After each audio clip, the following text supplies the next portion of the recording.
Thank you very much.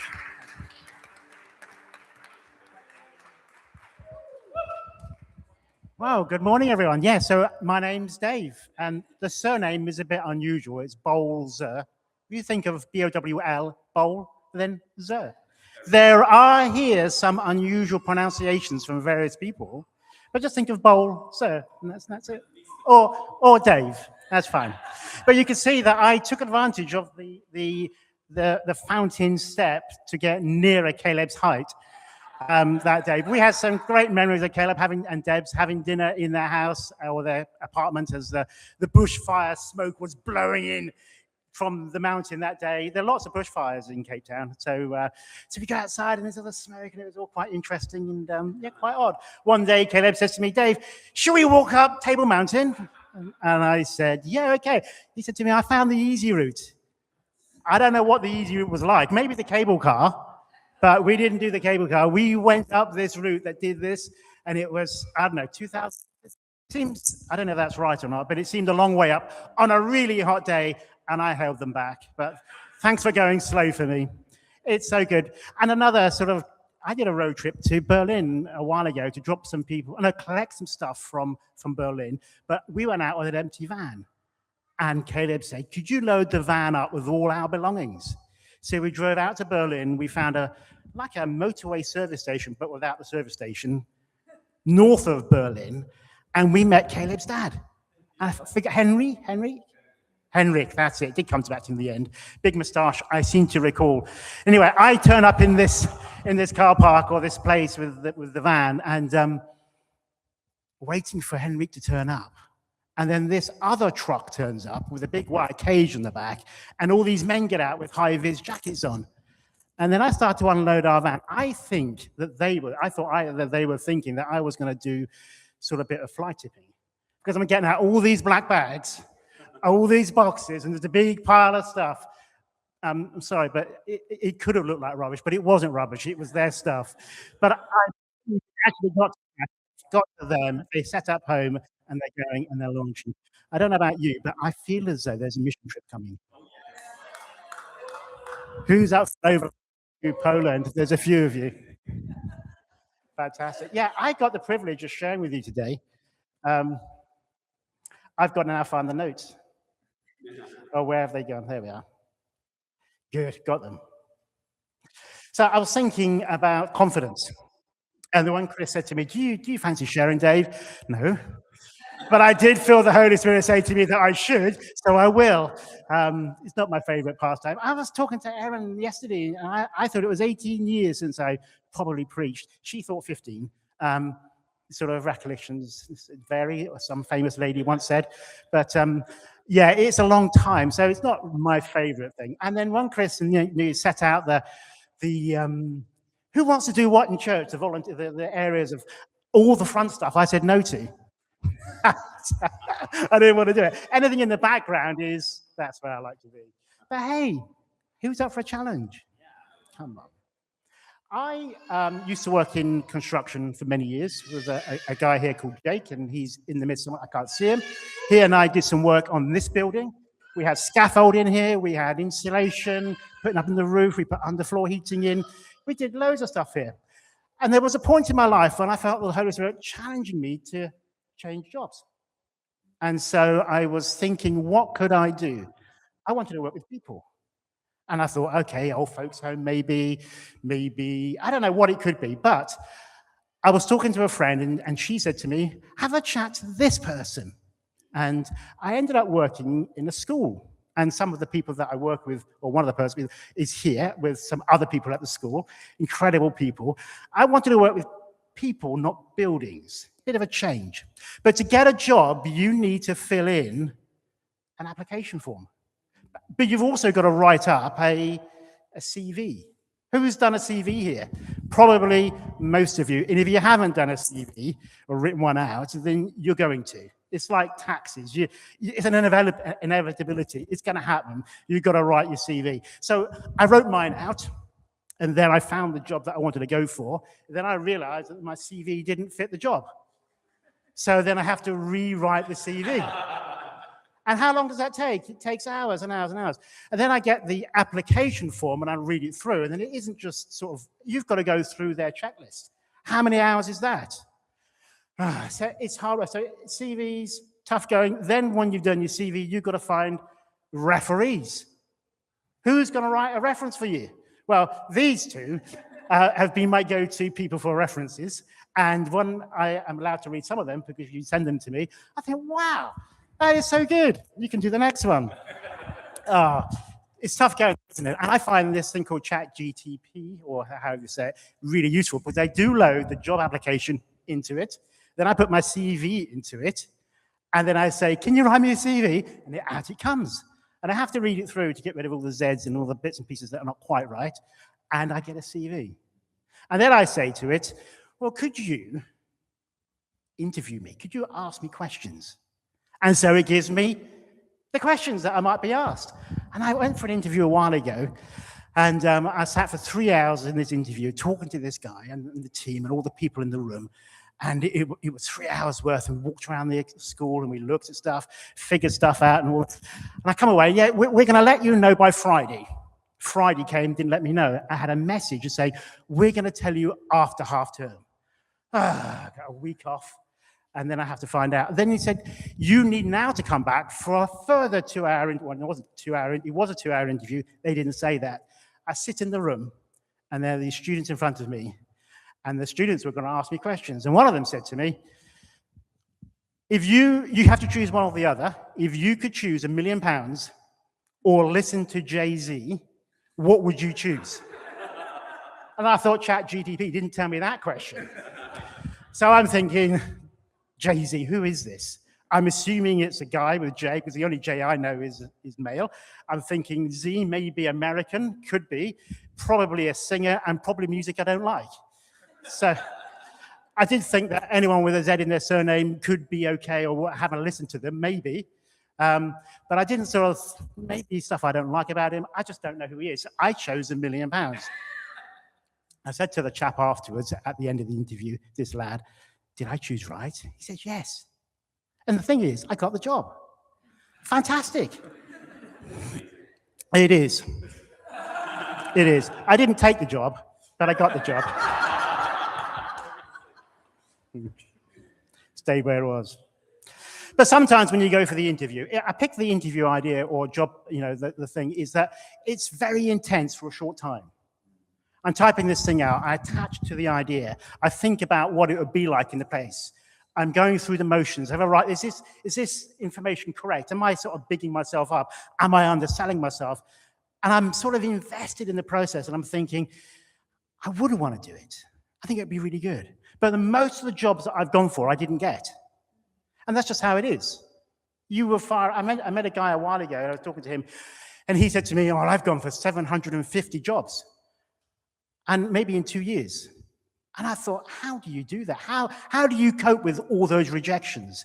How do you cope with all those put-downs? And there's me firing out a few job application forms, and most of them turned down. And then the one I did get, I try and convince the people when I got the job that I didn't want the job. I go into the office and I get the job at the Kingstone, where I'm at now. And I come out of I'm sitting in the office, and the head teacher's there and the line manager was there. And they said, can we go outside and have a chat? And I said, yeah, go on. And then they come back in a minute later, we'll give you the job. And I'm thinking, that's unusual. You don't just go out and give me the job. You do know I'm not a teacher. Oh, wait, that's fine. You'll learn. And I get the job. And I've been there for a few years since. And it's been really good. But not education, the doubts that come in about work or applications. You may not get the job, and you're thinking, why didn't I get it? With me? Have I not got the qualification? Have they already got someone else for the role lined up already? And this is just a paper exercise. And I come away feeling, I don't know, confidence knocked. I feel on the floor a bit. I feel a bit sort of tired from the process. I'm thinking, oh, when will it give? When can I get a breakthrough?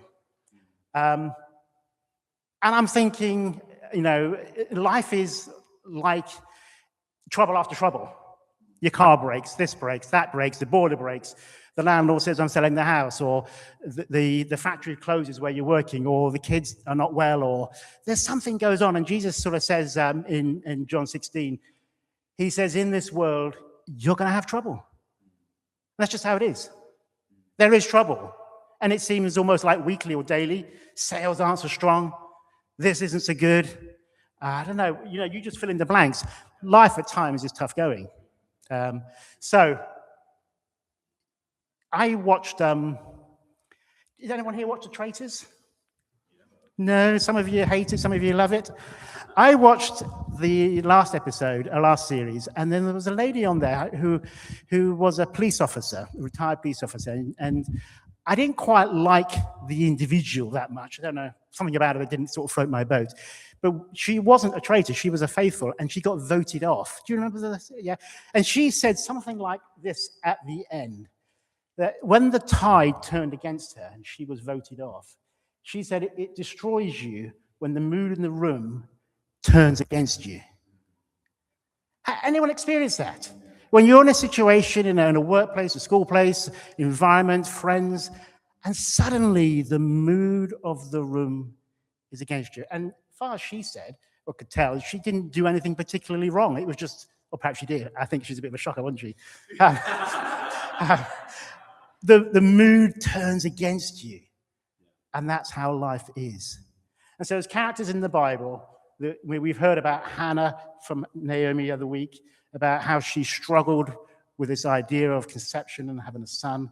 We heard about Elijah last week and how he was in his cave and God was speaking to him. He'd gone through the whole prophets of Baal and the water and the fire and all the story that brought.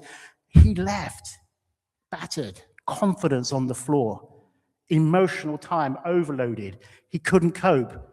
And this idea about confidence, it gets battered as we go on. I don't know about you, but I watch a bit more TV. And the other program I watch when it's on is The Apprentice. And I don't really like it, but I like it. It's a strange thing. Lord Sugar, I could take it or leave it. The one guy that I really do like on there is Claude Littner. Yeah, he is. If you ever watch it, it's quite funny. And you know the process. You submit the application, you go on, you do the process. They're all numpties, and you get to the end, and there's 3 or 4 of them, and one of them gets the money. And Claude Littner, he would get someone's, proposal, business plan, and he would say, what's a profit and loss account? Because this isn't one. And he would say, you don't know what you don't know. And then he would say, and the worst thing is, you just don't know that you don't know. So these guys come on the TV and they're full of confidence about something they know nothing about. It's personality-based, it's confidence in their own ability or their own, their friendship groups. And the word confidence often is in our thinking is along the lines of, is what I can do, my strengths, my abilities, just like these apprentices, that they're full of something, but it isn't the confidence we need. So we're going to press it into a little account about a guy called Jeremiah. So Jeremiah brought up the socks. Yes, that's right, yeah. So, and there's a guy in the Bible called Jeremiah, and he lived a long time ago. I think it was about 600 or 700 years before Jesus, so it was a few years. There was a lot going on in Israel at the time.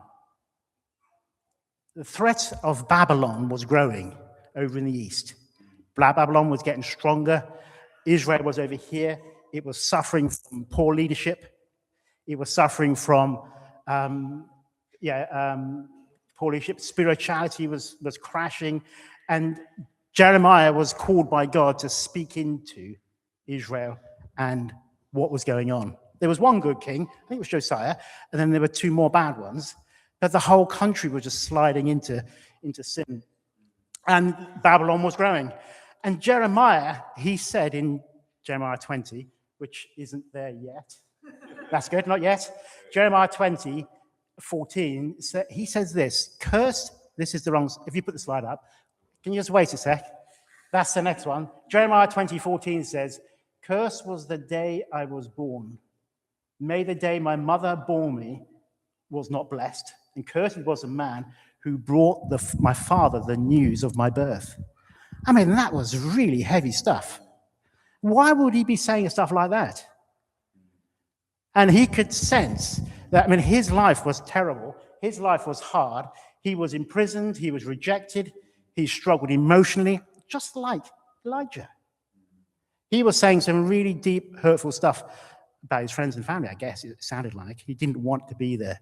And I think his confidence was on the floor. He was battered. He was speaking to people that were not listening to what he was saying. People that had deaf ears to what God was saying. He could see the threat of Babylon growing and then Israel being taken and moved across. And people weren't listening. He had a burden in his heart. What is going on? But the slide, Jeremiah 17, verse 7 and 8, says this. Blessed is the one who trusts in the Lord, whose confidence is in him. They will be like a tree planted by water that sends out its roots by the stream. It does not fear when heat comes. Its leaves are always green. It has no worries in the year of drought and never fails to bear fruit. Jeremiah had a concept of something bigger or better or stronger than what was going on in his feelings. His feelings were, this life sucks. This life is bad. I use the stories of interviews which are quite light-hearted, but can be quite weighty. But our lives are, are constantly in a process. I'm getting over this thing and this thing and this thing and this thing. Jesus was saying, life, there's many troubles in your life. They're evident all the time. It's coming on. And this guy is writing stuff like this. Blessed is the man or woman who trusts in the Lord, whose confidence is in him. So I put a few bullet points up. There they are. Fantastic. He will be like a tree planted by the water. So confidence in God puts you like a tree. And the symbol of our church is an oak tree. But this tree is by water. And Naomi gave us some trees, some oak trees a little while ago. And they had lots of little roots on them. Do you remember what they look like for some of you? And those roots are sucking up the nutrients. But blessed is the man or woman whose confidence is in him. He will be like a tree planted by water that sends out its roots by the stream, that has no fear. Now, the thing that I find is that when my confidence is on the floor, my fear levels go up. My worries go up. My anticipation of what's coming sort of heightens. I'm looking for the threats. I'm looking for what could hurt. I'm looking for what could take away. I'm looking, can I pay the bills this month? I'm looking, is this car going to get me to where I need to go? Can I actually do the role that I said I would do? I'm stretched. I'm struggling. I'm full of what's going on. And then the Lord is saying, have confidence in me. So it sends out its roots when the heat, no fear when the heat comes. Its leaves are always green. Sustenance, strength.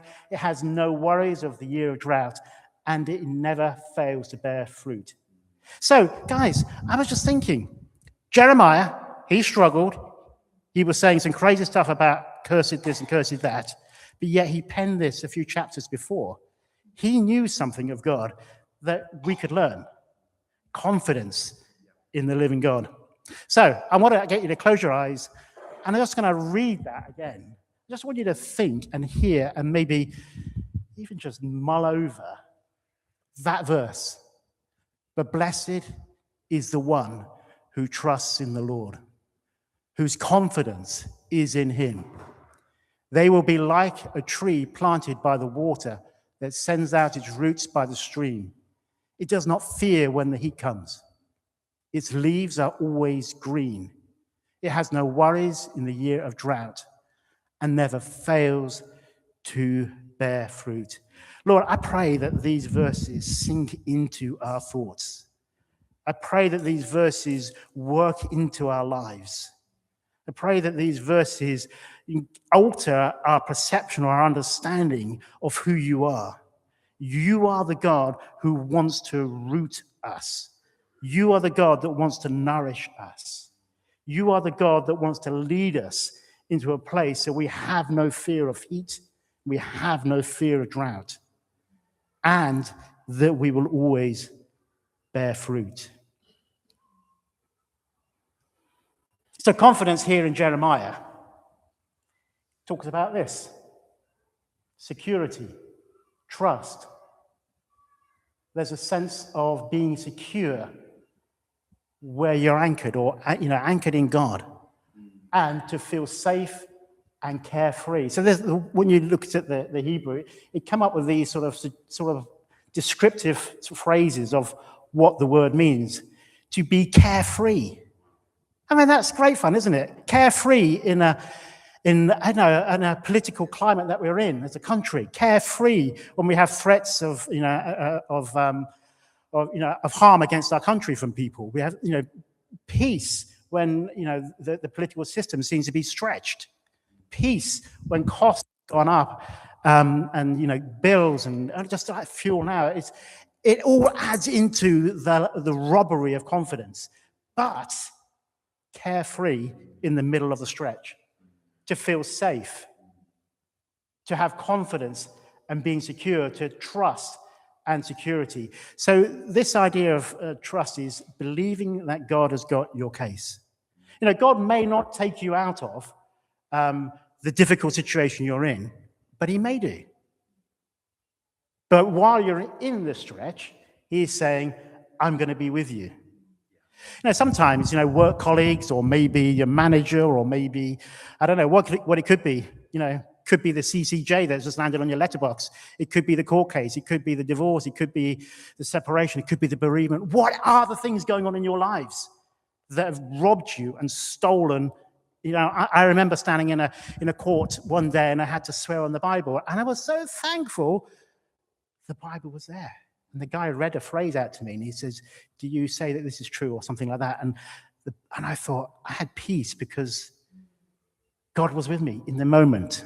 And that was just so good. I enjoyed the fact that he was there in the midst of a difficult moment. It is good. So summing this up, I want to turn now to a guy called Paul. And in 2 Corinthians, we find Paul. He wrote, 13 books of the New Testament?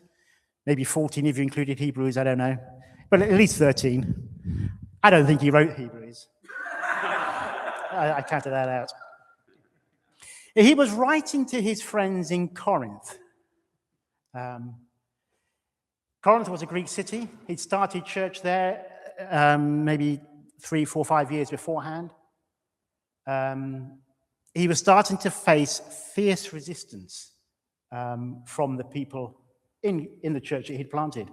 There was united attack from the Jews toward him. He had many challenges and faced mob violence. He had, I don't know, a lot of opposition. We started church here with no opposition. It's been so good. It's been wonderful. And it's been wonderful doing it with friends. But Paul was challenged. People were questioning his authority. People would say, others come with letters of recommendation. Ooh. Where are your letters of recommendation? Now, Paul had done letters before. Do you remember when he gathered letters and he went around persecuting the church? He'd done letters. He was over it. He didn't want letters anymore. People were saying, this is your friends saying, this is the people that you did church with. People were saying he was weighty and forceful in his letters, but in person, he is unimpressive and speaking amounts of nothing. Just read it in 2 Corinthians 10. Not on the verse there, but you can do it with your homework for yourself. You can have a look at that. People were saying quite unkind, mean things to him, and he had only gone out to plant church. He'd gone to Corinth where there's no church, quite a sort of a pagan environment. Jews were there, but not much else going on. And he comes with this idea of Jesus, and he wants to plant church. He gathers a whole bunch of people, and it's these people saying this about him. Very sad. So we get to 2 Corinthians 3, verse 1 to 4 on the last slide. And he says this: are we beginning to commend ourselves again, or do we need, like some people, letters of recommendation to you or from you? You yourselves are our letter, written on our hearts, known and read by everyone. You show that you are a letter from Christ, the result of ministry written not with ink, but with the Spirit of the living God. Not on tablets of stone, but on tablets of human hearts. Such confidence we have through Christ before God. Not that we are competent in ourselves or claim anything for ourselves, but our competence comes from God. So Paul, I feel, had caught something. He had started with a vision. He'd gone out and pioneered something. People were actually then over the years. I mean, Corinth turned out to be quite a crazy place. There were some strange practices happening in communion. There was just some odd stuff going on. Read the letter for yourself, 1 Corinthians. It would tell you about what was going on. And Paul was hearing this stuff, and people were having the personal attack and saying, you're the shocker. You know, you're great in person, but when you're away, your letters, you're just a bunch of meaningless hot air. You're not any good. And what is he saying? I don't need letters. You are my letter. It was written in your heart. This is what's going on. God was imparting something to Paul that I don't need your affirmation. I mean, it's great to have it, but I don't need it. My confidence comes from something within, just like Jeremiah was saying, I know where I'm rooted. I know where I belong. And when I'm writing my CV out and feeling, am I going to get it? Am I not going to get it? My confidence should be saying, I've got this. You may not get it, but I'm still going to look after you. I'm going to open up the doors that you need opening. And you know what? I'm going to shut the doors in your face, the ones that you don't need. Because that's the sort of God I am. I love you. I care for you. I want the best for you. So, Paul, I think the takeaway from this is he had learned his confidence was rooted into something good. I read to you John 16:33 at the beginning, and I only read you the middle bit. And I'm going to read you the whole verse. I have told you these things so that in me you will have peace. In this world you will have trouble. It's coming. It's going to happen. But Jesus says, what does he say?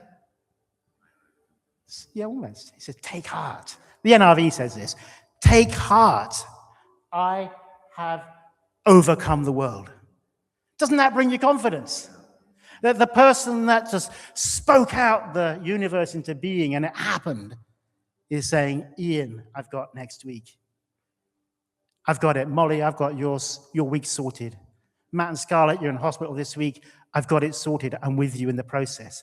And all the rest of these individual lives that are going on, where the stretches come, where the hard bits come, where the difficult bits comes, the bills come, the mortgage comes, the rent comes, everything happens. God is saying, I want to walk the difficulty with you. Your confidence is in me, and your leaves are going to be green. You're going to bear the fruit, and your roots are going to be secure and anchored. So, to wrap it up, thank you, Sam. I did say I'd give you a shout, and I didn't, and you came. Thank you. To wrap it up, I'm going to ask you some questions. Have a think. Maybe close your eyes, bow your head, and if you want to respond, stick your hand up. We've got a team of people here that just want to talk with you. If you do want to respond, and if you don't, that's fine. Is God asking you to deepen your confidence in him? Is he asking you to go again? You know, you've been burned, it's been hard, it's been difficult. And is he saying to you, come on, let's stand up again, let's go again?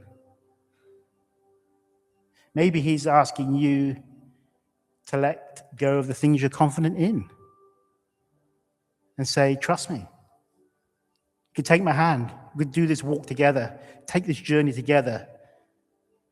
And it may not be what you expected, but what I ask you to do is good for you. There's a purpose, there's a calling, there's a shape to it. Maybe life is overwhelming. I just feel that emotion in me that maybe this life is overwhelming and you seem hemmed in from every side. Maybe the Babylon is rising in the east and you can see trouble coming. But the prophet is calling out and saying, trust me, have confidence in me. Hear my voice. Just like Elijah last week in the mountain, hear that still voice, that quiet voice. Jesus is saying, I'm here for you. And lastly, If you've never put your trust or your confidence in Jesus, maybe there's that stirring in your heart today. Maybe that's you. Lord is speaking into your heart. Pop your hand up. I'd love to pray with you afterwards. I'd love to talk to you afterwards. I think in this time, the Lord wants to reset where we've been battered and say, come on. There's a book in the Bible called the Song of Solomon. And it says, come, my darling, arise, stand up. Can you smell the flowers? My paraphrase version. See the spring, or the flowers are blooming and the birds are heard. It's a new season. It's a new beginning. It's a new time. Amen.